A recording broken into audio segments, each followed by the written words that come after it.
sebelumnya nama saya Nurul Latifah yang dari Cermin Program Studi Kesehatan Masyarakat Universitas Muhammadiyah Negeri dan Bandung. Perkenalkan, nama saya Nusia ini, biasa dipanggil ini. Langsung saja kita mulai ya. Seks pranika. Nah, sebelumnya kalian pernah dengar nggak seks pranika itu apa? Enggak. Belum tahu sama sekali? Kalian belum pernah mendengarkan tentang seks pranika itu apa? Nah, tahukah kalian apa itu seks pranika? Enggak.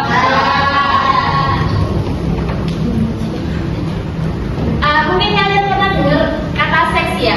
Kalian pasti dengar. Mungkin pranikanya juga kalian pernah dengar? Enggak sama sekali. Yang tahu siapa? Iya, berarti seks pranika adalah ya apa yang maksudnya tidak?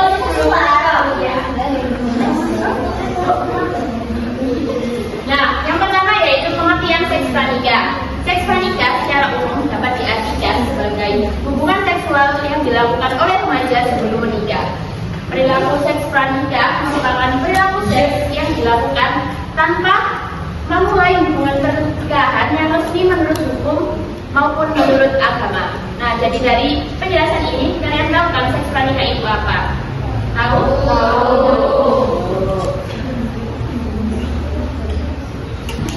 Yang kedua yaitu bentuk-bentuk seks pranika. Nah, dari bentuk-bentuk seks pranika ini kan ada 7. Nah, 7 ini termasuk aktivitas seksual. Aktivitas seksual itu tidak hanya berhubungan badan saja, tapi juga dari ke-7 ini. Yang pertama yaitu berpelukan. Nah, berpelukan ini awal mula dari seseorang akan melakukan aktivitas seksual yang lebih lanjut. Nah, yang kedua yaitu cium kening. Nah, cium kening ini yaitu perilaku pipi ketemu pipi sama bibir ketemu pipi. Jadi kayak seseorang itu merasa kurang puas cuma hanya berpelukan aja, terus mereka mencoba untuk perilaku yang kedua ini. Nah, dampak dari perilaku yang kedua ini nanti akan menimbulkan kayak fantasi seksual yang akan lanjut ke perilaku yang ketiga, yaitu cium basah. Nah, dari cium basah ini ada yang tahu cium basah itu apa?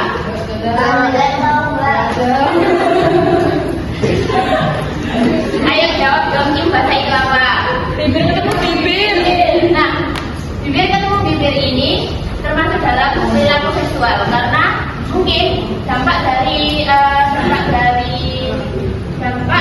melakukan cium basah ini nanti seseorang itu akan didorong terus untuk melakukan perilaku seksual yang lebih lanjut lagi. Karena apa? Karena jika seseorang terus melakukan ini, pasti dia tidak akan terkendali. Nah, ketika dia tidak terkendali, dia akan melakukan perilaku yang keempat.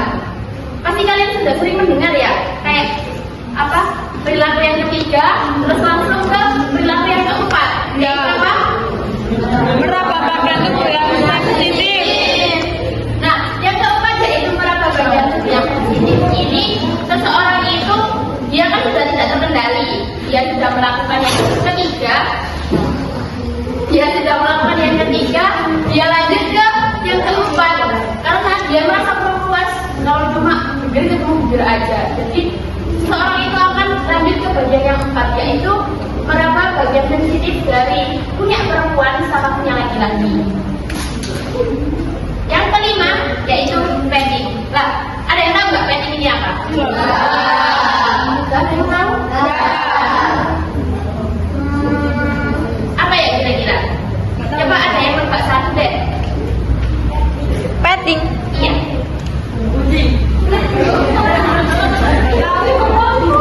Apa kira-kira petting itu? Saya jelaskan ya. Petting adalah perilaku seksual, yaitu seperti menempelkan alat kelamin perempuan dan alat kelamin laki-laki. Nah, itu hanya menempelkan saja, belum masuk gitu loh. Jadi kayak menggesek-gesekkan saja. Mungkin seseorang ini masih kayak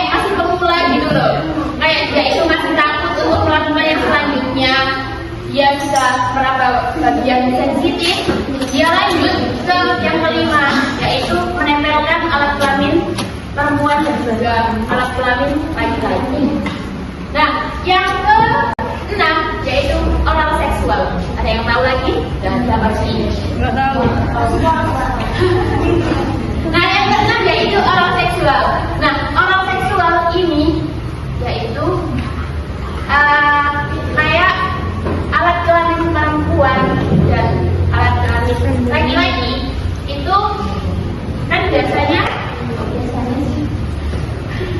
kayak gini loh, memasukkan alat kelamin laki-laki dan perempuan itu lewat mulut. Nah, itu termasuk oral seksual. Nah, biasanya orang itu kayak kan tadinya cuma gesek-gesekkan aja ya, terus lanjut ke yaitu oral seksual. Kayak dia itu merasa kurang puas dan akhirnya dia melakukan yang ke-6 ini, padahal dia nggak tahu ya sebenarnya akibatnya dari memasukkan alat kelamin laki-laki maupun perempuan ke dalam mulut itu bahaya sekali, karena kita nggak tahu ya kalau di alat kelamin itu ada bakterinya apa enggak. Nah, kita nggak tahu. Jadi mungkin seseorang itu kayak sudah terjerumus ya, kan dari tadi sudah berpelukan, berminyak basah, meraba, terus petting. Nah, yang ke-6 ini agak gimana gitu ya. Terus habis ke-6 itu dia langsung ke-7 yaitu bersenggama. Ada yang tahu bersenggama? Langsung. Tidak tahu. Apa? Berhubungan badan. Tidak. Ngentot. Iya. Nah, yang ke-7 mungkin banyak orang tahu ya. Dari petting sama oral itu nggak ada yang tahu. Nah, yang ke-7 ini pasti kebanyakan orang tahu ya. Itu yang ke-7 bersenggama atau berhubungan badan. Nah, berhubungan badan adalah apa? Buat dede. Apa berhubungan badan itu apa? Memasukkan alat kelaminnya. Alat kelamin apa itu? Alat kelamin perempuan ke laki-laki. Ya. Oh ya. Itu menjadi poin paling terakhir. Karena mungkin seseorang itu dia tujuannya itu di nomor 7 ini. Jadi dia melewati tahap terlebih dahulu, berpelukan, cium kening, cium basah, meraba, petting, oral seksual hingga dia mencapai tujuannya yaitu berhubungan badan. Tinggal pacar tadi. Dari ke-7 ini, kalian sudah tahu kan bentuk-bentuk aktivitas seksual itu tidak hanya berhubungan badan saja, tapi ke-7 ini. Jadi kalian sudah tahu bentuk-bentuknya apa saja? Sudah. Jadi kalian sudah mengetahui ya, petting itu apa, oral seksual itu apa. Ya. Yang ketiga yaitu faktor-faktor orang yang melakukan seks pranikah. Yang pertama yaitu faktor keluarga. Kenapa faktor keluarga? Karena faktor keluarga menjadi salah satu penyebab dikarenakan adanya permasalahan keluarga yang menimbulkan anak merasa tidak nyaman. Kenapa begitu? Ada yang tahu? Enggak. Iku. Ya, bisa jadi Kurang kasih sayang. Iya, benar. Kenapa faktor keluarga menjadi salah satu seseorang itu melakukan hubungan seks di luar nikah? Karena mungkin di rumahnya dia merasa tidak nyaman, dia merasa kurang kasih sayang, dia merasa kurang perhatian dari orang tuanya. Apalagi orang tuanya kedua-duanya sibuk bekerja, pasti dia merasa sendirian di rumahnya, tidak ada yang memberi kasih sayang, tidak ada yang memberi perhatian. Jadi seseorang itu bisa mencari kenyamanan di luar, kayak seperti ke pacarnya, ke temennya lah. Pasti dia akan mencari begitu, karena di rumah dia itu merasa kesepian, dia merasa tidak nyaman. Jadinya ya begitu, seperti contoh kayak misal ya, seseorang itu, anak itu dia baru berusia, kalian berusia berapa? 16. Kan dari SMP ke SMK ya. Jadi kayak baru mulai ke tahap remaja. Nah, dari situ anak itu kayak dulunya itu nggak pernah pacaran. Dia tiba-tiba pacaran sama seseorang yang ditemui di SMK-nya. Dia nggak pernah keluar sama sekali, termasuk dia kayak di rumah aja lah. Terus dia ketemu sama seseorang. Nah, di keluarganya dia itu tidak pernah mendapat perhatian. Terus dia ketemu pacar yang super perhatiannya banget. Nah, kita nggak tahu ya dari dia super perhatiannya banget itu ada maksud tersendiri atau enggak. Tapi kita nggak menyamaratakan semua kayak gitu ya. Sebagai ya. Terus si anak ini dia tuanya. Nah, orang tuanya dua-duanya sibuk bekerja. Mungkin si anak ini kayak ya udahlah izin juga bolehin, tapi orang tuanya nggak tahu kalau dia pergi sama pacarnya. Terus habis itu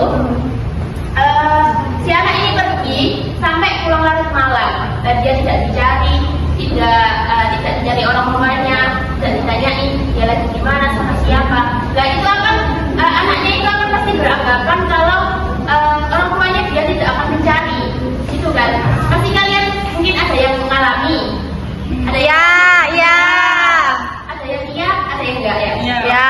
Nah, mungkin dari situ, itu anak itu merasa kayak dia bebas, kayak nggak ada yang ngekang, jadi dia seenaknya sendiri di luar dengan pacarnya. Jadi ya kemungkinan 7 perilaku seksual tadi itu akan dialami si anak itu karena dia tidak merasa nyaman di rumah, jadinya dia sama pacarnya. Kalian paham dari? Nah, yang kedua yaitu faktor lingkungan. Kenapa faktor lingkungan ini? Jika kita berada dalam lingkungan orang yang suka melakukan hubungan seksual di luar nikah, kemungkinan besar peluang untuk melakukan hubungan seksual nikah ini semakin besar. Kenapa begitu? Karena lingkungan itu berpengaruh banget kalau bisa kita berada di lingkungan yang suka melakukan hubungan seksual, apalagi di luar nikah. Seperti contoh kayak kita nggak pernah merokok, terus kita berada di lingkungan yang suka merokok, pasti mau nggak mau kita Iya. akan terjerumus ke dalam situ. Padahal kita sebelumnya nggak pernah merokok. Nah, sama halnya dengan Iya, Bu. melakukan hubungan seksual di luar nikah. Next. Yang ketiga yaitu faktor ekonomi. Faktor ekonomi termasuk faktor yang paling kuat atas terjadinya beberapa peristiwa yang bisa dikatakan melenceng dari norma-norma yang ada di masyarakat. Nah, faktor ekonomi ini biasanya yang sering saya temukan ya. Tadi LC. Ya, beberapa sih. Kayak gini, contoh ya, saya beri contoh, si anak ini mau kuliah. Nah, si anak ini orang tuanya itu nggak bisa membiayai kuliahnya. Jadi akhirnya si anak ini kayak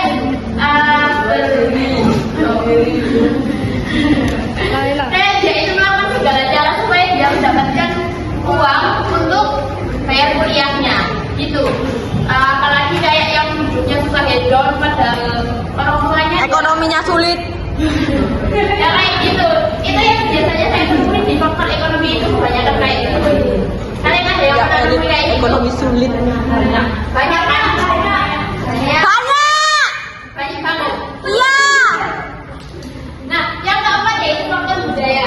Ada negara yang mempunyai budaya di mana masyarakat menerima seksualitas tanpa adanya norma-norma yang mempermasalahkannya, sehingga hal tersebut sudah biasa terjadi di kehidupan sehari-hari. Nah, mungkin di Indonesia ini tidak menerapkan norma-norma ini. Mungkin yang menerapkan ini kayak Indonesia, ya kayak negara-negara Eropa, negara-negara Inggris, Australia, Amerika. Nah, tapi kayaknya Indonesia hampir masuk ke sini nggak sih? Nggak tahu. Ya.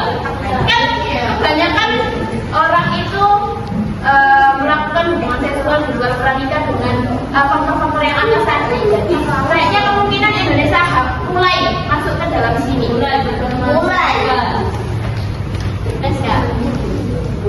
Nah, yang kelima yaitu faktor kurangnya ajaran agama, yaitu kurangnya ajaran agama juga menjadi faktor yang menyebabkan terjadinya seks pranikah karena mereka tidak terlalu mengetahui atau bahkan tidak mengetahui sama sekali bahwa ajaran agama tidak menyarankan untuk melakukan seks sebelum nikah. Nah, kan kalau ada orang yang dia itu udah tahu kalau seks pranikah itu nggak dibolehin, tapi tetap aja mungkin kayak ada 2 orang pacaran terus gak direstuin sama orang tuanya. Nah, dia itu memilih jalan yang lain, yaitu apa?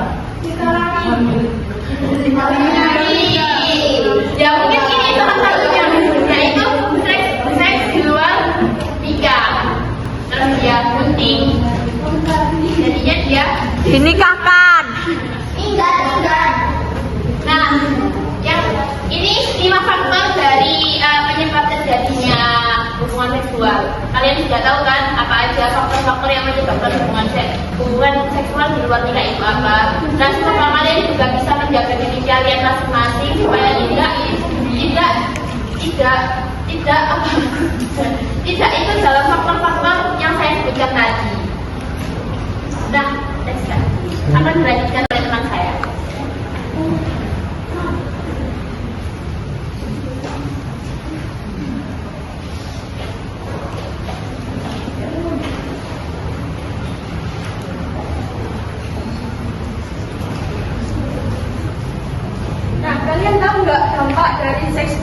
tersebut. Ya, salah satunya hamil. Terus apa aja? Ya, nah terus yang keras tuh stres. Gila. Jadi nggak ada apa sih kalau dari situ dari seks pranika diantaranya perasaan marah, takut, cemas, depresi, rendah diri, bersalah dan berdosa. Ada yang pernah ngalamin nggak? Gak pernah. Teman saya.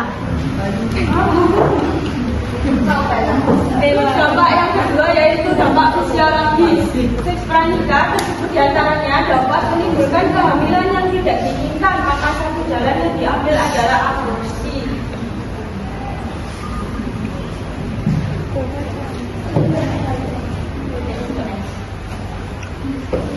Nah, yang ketiga ada dampak sosial yang timbul akibat perilaku seks yang dilakukan sebelum saatnya antara lain dikucilkan, putus sekolah pada remaja perempuan yang hamil dan perubahan peran menjadi ibu. Belum lagi nanti dari tetangga-tetangga yang masih kayak mencela, terus ada yang nggak suka gitulah dengan keadaan tersebut. Terus yang keempat, dampak fisik. Dampak fisik yang timbul akibat perilaku seks seperti terkena penyakit HIV atau AIDS, infeksi menular seksual atau IMS, dan masih banyak lagi. Sebelumnya kalian sudah tahu nggak kalau dari kayak hubungan seksual itu nanti akan terkena penyakit HIV? Tahu nggak? Tahu ya.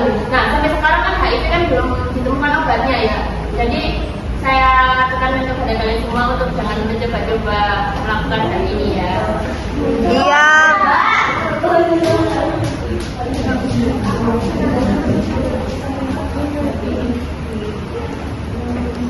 Gimana cara mencegah seks pranika? Yang pertama yaitu tanggung jawab orang tua. Dan contohnya itu kayak kita lebih dekat ke orang tua, saling cerita ke orang tua, terbuka ke orang tua. Kayak masalah kalian sekecil apapun harus terbuka ke orang tua kalian. Terus yang kedua, memberikan pendidikan seks yang benar. Kalian boleh bertanya kepada orang tua terkait apa sih seks pranika itu. Nanti orang tua kalian akan pasti jelasin kan sesuai umur kalian masing-masing. Dan enggak kayak langsung dijelasin semua kan nggak mungkin ya. Terus beraktivitas positif. Apa sih beraktivitas positif itu? Ada yang tahu nggak? Iya. Contohnya apa? Ngaji.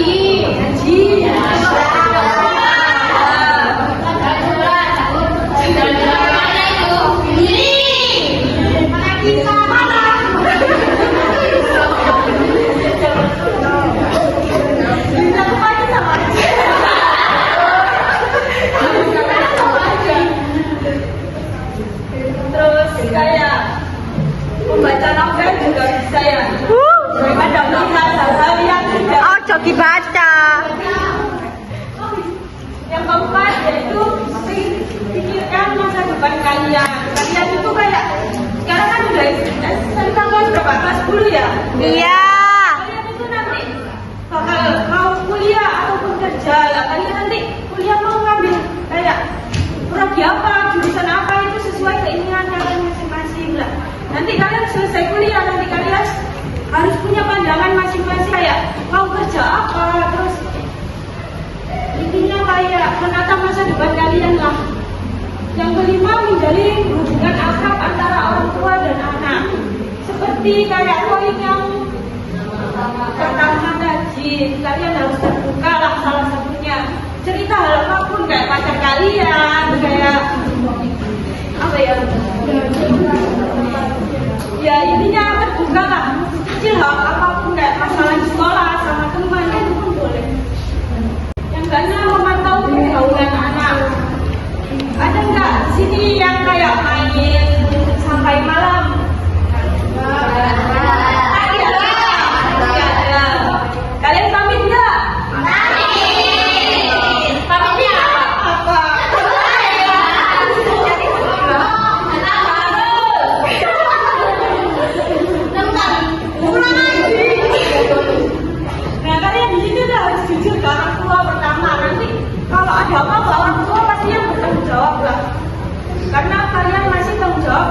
tua.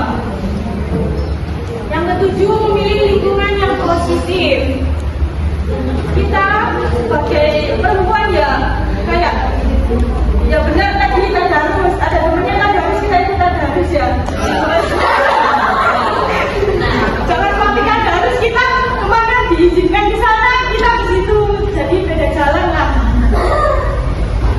Orang tua kalian pasti tanya nanti di WA kemana gitu, pulang sama siapa gitu, izinnya sama temen nanti pulangnya sama cowok kan beda jalan gitu. Yang kedelapan, memberi batasan jam malam. Orang tua pasti kayak apa ya, memberikan kita peluang untuk main lah ya. Terus tapi kita juga tahu waktu kesadaran diri buat kalian sendiri, izin jam berapa, pulang jam berapa, dan jangan sampai lah kita berlama-lama apalagi izin dengan cowok, apalagi kayak izin ke pacaran gitu kan nggak mungkin ya kita izin ke orang tua, pasti kita pasti berbohong gitu ya. Dan jangan sampai lah kayak gitu.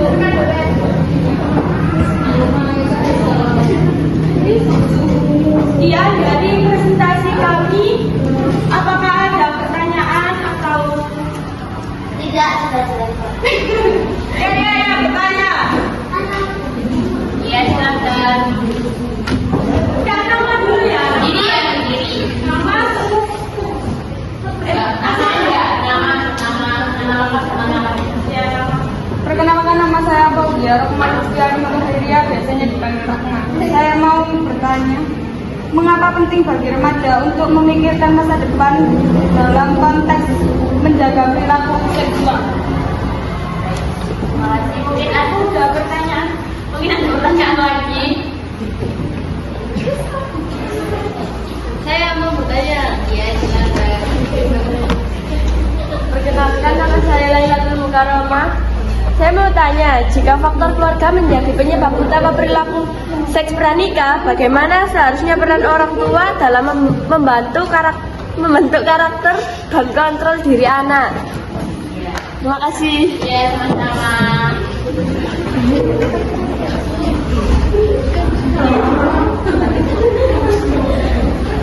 Sebelumnya saya kan menjawab pertanyaan dari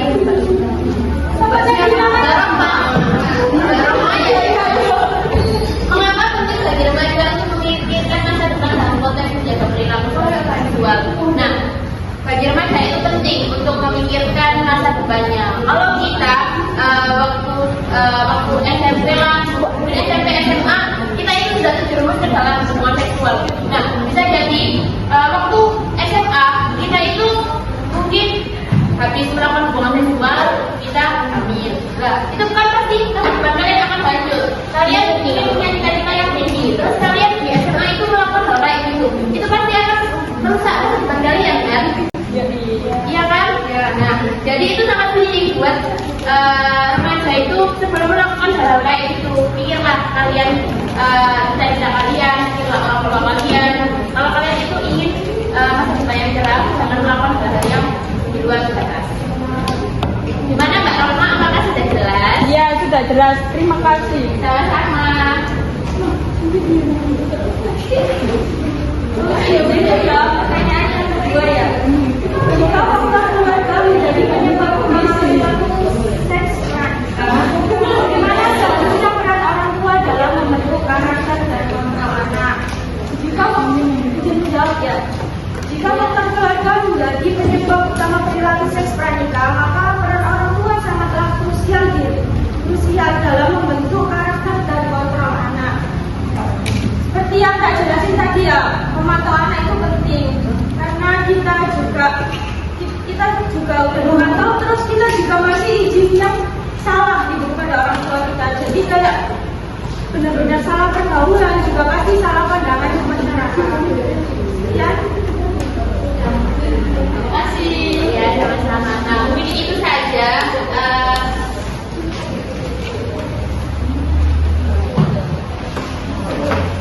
Nah, mungkin terkait tentang seks pranikah itu dari kami sudah cukup ya. Kalau misal ya, saya tambahin sedikit ya. Kalau misal kalian sudah melakukan hubungan seksual, ini misal ya, saya nggak mau kalian pernah gitu lah. Ini misal kalian udah pernah, terus kalian kan tahu kan kayak bahaya melakukan bahaya kalau sudah pernah melakukan hubungan seksual itu apa? Karena bahayanya itu yaitu terkena penyakit HIV. Nah, sampai sekarang kan belum ada obatnya, belum ada obatnya. Nah, mungkin kalau kalian sudah pernah melakukan hubungan intim, ini hubungan intim ya, bukan yang enam bentuk yang saya sebutkan tadi. Ini yang hubungan intim yaitu memasukkan alat kelamin itu. Nah, itu mungkin kalian bisa Seks puskesmas atau adalah nanti pasti ada iklan-iklan sama anak ada membuka kayak pap smear. Kalian tahu kan pap smear nggak? Enggak. Nah itu nanti kalian diketahui kalau emang punya penyakit kayak gitu, dan nanti ada dari puskesmas sendiri. Nanti kalau emang ada kayak gitu kena penyakit itu nanti bisa melakukan vaksin. Nah, vaksinnya itu gratis. Pasti gratis di puskesmas. Ya, kalau misal kalian sudah pernah ya, sudah pernah. Terus kalian itu kayak gini ya. Misal kalian mau nikah, terus si suami kalian itu minta kalian untuk vaksin. Nah, sebelumnya kalau kalian sebelum menikah itu sudah melakukan hubungan intim, sebaiknya kalian itu jangan langsung vaksin dulu, karena kita nggak tahu ya.